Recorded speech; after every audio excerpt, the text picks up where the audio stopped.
Titanic, the movie Titanic, so it's like the fantasy of this person.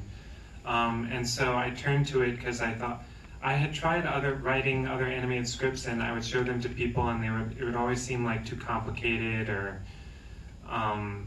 this one, it was like, it's a video game progression. Yeah. And even when I watch it now, well, what's weird, like I said in the intro, it kind of like expanded as we were working on it. We only got the cast when we had 80% of the movie drawn already. Mm-hmm. So we were then taking the voices and kind of putting it into the drawings. And if I had known that I was going to get that cast, I would have tried to write meatier roles for everybody.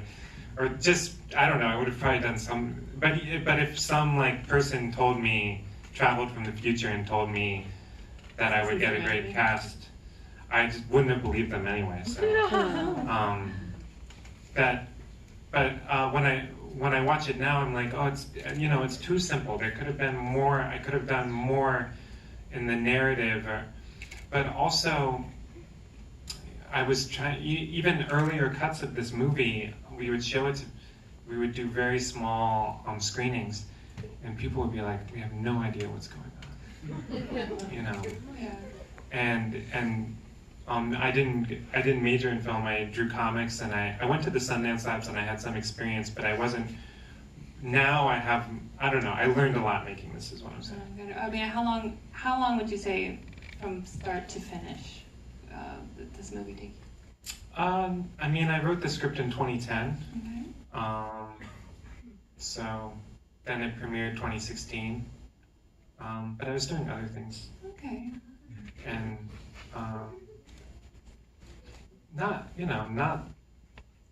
but it was always like a side project until maybe 2014 or 2015, until it was like, oh, let's get it. It's something you put down, pick up, put down, pick up. Yeah, it was kind of like, I think I was basically like, I think I could make an animated movie.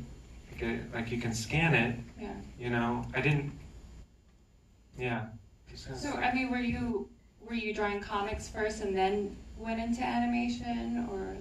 Yeah. Well, I mean, I thought it would. Like I said, I like that kind of limited animation, but it just seemed like impossible. Like the CG animation that I saw, the kind of Flash stuff that was coming out around when I graduated, I don't mean to knock it, but it didn't make me want to pick up a computer. Like I was like, it doesn't look right to me. Yeah. I wanted it basically looked like it was made in 1970s Devilman. It's like the pinnacle for me, like that Devilman television series that Go Nagai did in 1970. But then I started making GIFs in Photoshop, around 2005. And I thought, you can just scan it. It doesn't have to look computery. You can just take a drawing and scan it, and it can be traditional animation. It's just composited on Photoshop, and use the scanner basically like how Disney would use a multiplane camera. So then when I figured that out, that was exciting, and I would make short animations and put them on YouTube. And then, amazingly, I got a gig for IFC doing a series between. That would run between movies on the IFC channel, which again, I was young when I don't know, I think I was pretty, how old was I? 25. And at the time I came in, I had a meeting with IFC, and I was like, I can make a limited animation thing, traditional animation. I didn't know how to do any sound stuff, so I was like, it won't have any dialogue, it'll just have text on the screen for when people are talking. And in retrospect, it's one of those things where you're like, I can't believe they said yes. That they paid me to do these things. There were no notes. That's awesome. There were no notes, and they paid me, and it ran. Free reign. Yeah, but immediately they destroyed that whole division at IFC. It was like me and one of the Mumblecore guys, Joe Swanberg, had a series there. So yeah, they obliterated that whole. So apparently they weren't doing anything right to say yes to me. But amazingly, later I was like, geez, I can't believe that they would give me that gig, and I just like. Well, that's awesome. Yeah, it was. It hasn't happened since then. Someone would just like make experimental animation. Here's some money. Like, go do it. No notes. We'll run it on TV. You know, it's crazy. Well, I just got a signal for one more question. Oh.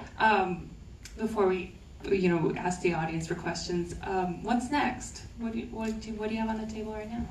I'm a movie called Crypto Zoo, about a zoo that rescues and houses mythological creatures.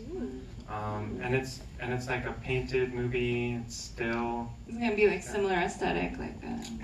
Well, this one has like when people are moving, the lines wobble. It's kind of the thick wobble, and that's so much of it. And I like it in like a psychedelic kind of or like harsh way. But the next one, if something is still, it doesn't. No wobbling lines. But the idea is fewer drawings, but the drawings are better. Like this movie is a lot of sort of shitty drawings that kind of combine to do it. I like that though. So the next one is fewer, better. Okay. Like precision strikes at you, the audience. When should we be expecting this, or like? I'm aiming for 20 years from now.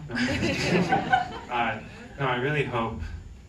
I don't know, a couple years. Okay. Well, I say that, because they take a long time. All right, now let's bring Jim back up to the